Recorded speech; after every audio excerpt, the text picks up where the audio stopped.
بسم اللہ الرحمن الرحیم۔ اسلامک سٹوری کے پیارے پیارے ساتھیوں، کیسے ہیں آپ تمام لوگ؟ امید کرتی ہوں آپ تمام لوگ صحت اور ایمان کی بہترین حالتوں میں ہوں گے۔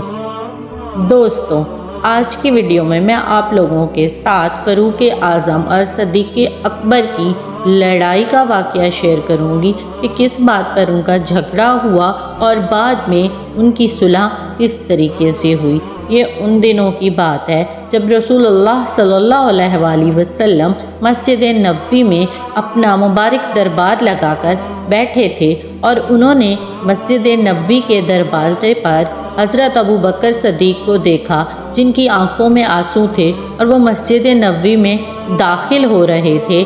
یہ منظر دیکھ کر رسول اللہ صلی اللہ علیہ وآلہ وسلم پریشان ہو گئے، کیونکہ رسول اللہ صلی اللہ علیہ وآلہ وسلم حضرت ابو بکر صدیق رضی اللہ عنہ سے بہت زیادہ محبت کرتے تھے، اور جب حضرت ابو بکر مسجد نبوی میں داخل ہوئے تو رسول پاک صلی اللہ علیہ وآلہ وسلم نے انہیں اپنے پاس بلایا اور اپنے پاس بٹھا کر ان کی پریشانی اور تکلیف کی وجہ جانی کہ اے اکبر، اے صدیق اکبر، بتاؤ تمہاری آنکھوں میں آنسو کس وجہ سے ہیں، کیا ہوا؟ تو انہوں نے حضرت عمر فاروق رضی اللہ عنہ کے ساتھ ہونے والے جھگڑے کا سارا واقعہ بیان کیا۔ بات کچھ اس طرح سے تھی کہ کسی بات پر رسول اللہ صلی اللہ علیہ وآلہ وسلم کے دونوں محبوب یاروں میں کہا سنی ہو گئی، اور حضرت ابو بکر صدیق ٹھہرے نرم طبیعت کے مالک، ماڑے بندے، اور اس کے مقابلے میں حضرت عمر فاروق رضی اللہ عنہ ٹھہرے غصیلے والے، تھوڑے ڈاڈے بندے، اور حضرت ابو بکر صدیق کو فاروق اعظم نے غصے میں کچھ زیادہ ہی ڈانٹ دیا، اور یہ بات صدیق اکبر کو تھوڑی سی تکلیف دی، اور وہ وہاں سے بغیر کچھ کہے خاموش ہو کر چلے گئے۔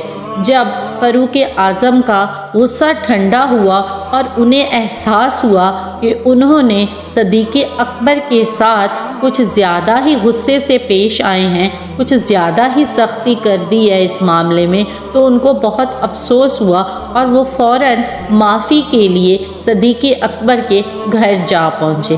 دروازے پر جا کر ان کو معلوم ہوا کہ صدیق اکبر تو اپنے گھر پر موجود ہی نہیں ہے۔ جیسے ہی فاروق اعظم کو یہ پتہ چلا کہ صدیق اکبر گھر پر موجود نہیں ہیں، ان کی تو جان ہی نکل گئی۔ ان کو اندازہ ہو گیا کہ جب اللہ کا محبوب، نبی کا پیارا صدیق اکبر گھر نہیں ہوتا تو تب وہ آغوش نبوی میں ہوتا ہے۔ یہ خیال آتے ہی فاروق اعظم کی تو جان نکلنا شروع ہو گئی، اور وہ دل ہی دل میں سوچنے لگے کہ اب میں رسول اللہ صلی اللہ علیہ وآلہ وسلم اپنے پیارے محبوب کے سامنے کیسے چاہوں گا؟ وہ مجھ سے ناراض ہو جائیں گے، میں کیا کروں گا؟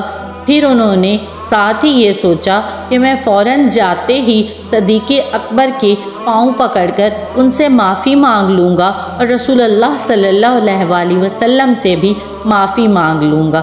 جیسے ہی فاروق اعظم مسجد نبوی کے در پر پہنچے تو انہوں نے دیکھا کہ رسول اللہ صلی اللہ علیہ وآلہ وسلم اور حضرت ابو بکر صدیق منبر پر بیٹھے ہیں، اور دونوں نے اپنی گردنیں نیچے جھکائی ہوئی ہیں۔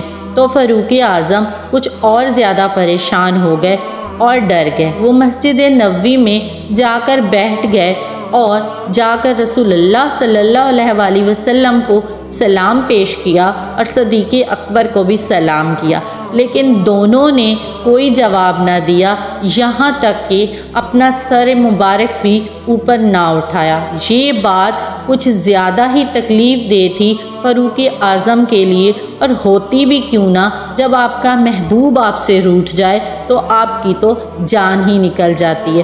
کچھ دیر فاروق اعظم خاموش بیٹھے رہے، اور پھر وہ دل ہی دل میں کہنے لگے کہ میں ابھی سفارشی بنا لیتا ہوں مولا علی کو، زبیر کو، عثمان غنی کو، سلمان فارسی کو اور بلال حبشی کو، اور رسول اللہ صلی اللہ علیہ وسلم کو ان پیاروں کا واسطہ دے کر معافی مانگ لیتا ہوں اور صدیق اکبر سے بھی معافی مانگ لیتا ہوں۔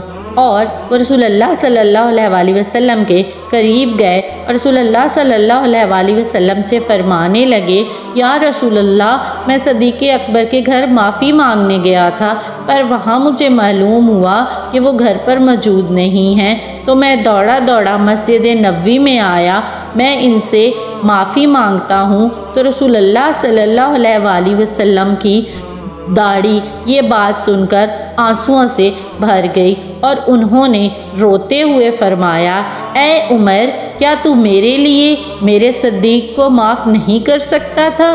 کیا تو میرے لیے میرے صدیق کو چھوڑ نہیں سکتا تھا؟ یہ بات سننی ہی تھی کہ حضرت عمر فاروق رضی اللہ عنہ پھوٹ کر رونے لگے اور انہوں نے فرمایا، یا رسول اللہ، میں آپ پہ قربان جاؤں۔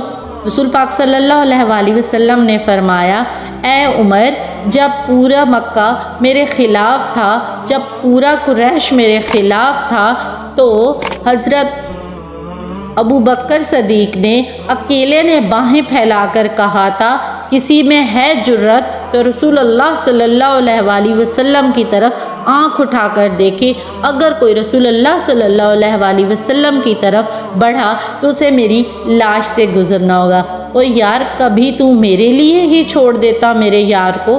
تو یہ بات فاروق اعظم کو سمجھ آ گئی کہ اگر رسول اللہ صلی اللہ علیہ وسلم کی رضا پانی ہے تو صدیق اکبر کو راضی رکھنا ہوگا۔ سبحان اللہ، یہ کتنا دل فریب منظر ہوگا کہ رسول اللہ صلی اللہ علیہ وسلم کے دو محبوب یار جو رسول اللہ صلی اللہ علیہ وسلم سے بہت زیادہ محبت کرتے تھے، اس طریقے سے دونوں میں صلح ہوئی۔ میں امید کرتی ہوں یہ خوبصورت واقعہ آپ لوگوں کو پسند آیا ہوگا۔ پسند آئے تو دوستوں کے ساتھ شیئر کر کے چینل کو سبسکرائب ضرور کر دیجیے گا، ساتھ جو بیل آئیکن ہے اسے پریس کر دیجیے گا تاکہ نیکسٹ ویڈیو کے نوٹیفیکیشن آپ لوگوں کو آسانی سے ملتے رہیں۔ میرے حق میں دعا کیجیے گا۔ ملتے ہیں اگلی ویڈیو میں، دعاؤں میں یاد رکھیے گا۔ تب تک کے لیے اللہ حافظ۔